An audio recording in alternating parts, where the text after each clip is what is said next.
അസ്വസ്ഥമാകുന്ന മനസ്സുകൾക്ക് പ്രത്യാശയുടെ തിരുനാളം കാണുന്നതിന് ഏതെങ്കിലും ഒരു പ്രസ്ഥാനം മുഖാന്തരമാകുമോ?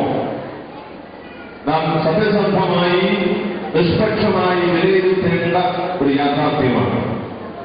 ഇവിടെയാണ് ഭാഗ്യസ്മരണാർഹനായ അനന്തപുരിയുടെയും കേരളത്തിന്റെയും ആത്മീയ സ്രോതസ്സായി നിലകൊണ്ട ബെനഡിക്ട് മാർ ഗ്രിഗോറിയോസ് തിരുമനസ്സുണ്ട്.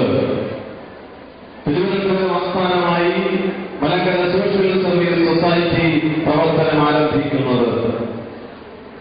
വളരെ അഭിമാനത്തോടുകൂടി ഇതിന്റെ സംഘാടകർക്ക് രക്ഷാധികാരി എന്ന നിലയിൽ എനിക്ക് പറയുവാൻ കഴിയും.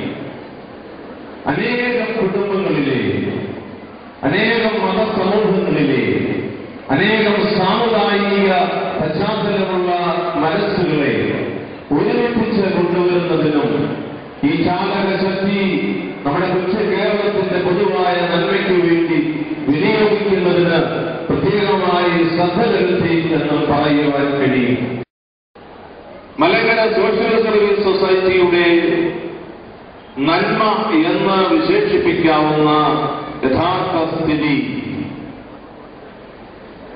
ജാതി മതചിന്തകൾക്കതീതമായി സത്യസന്ധമായി പ്രാവർത്തികമായി നടപ്പിൽ വരുന്ന നന്മയുടെ ഒരു വലിയ സംഗമമാണ്.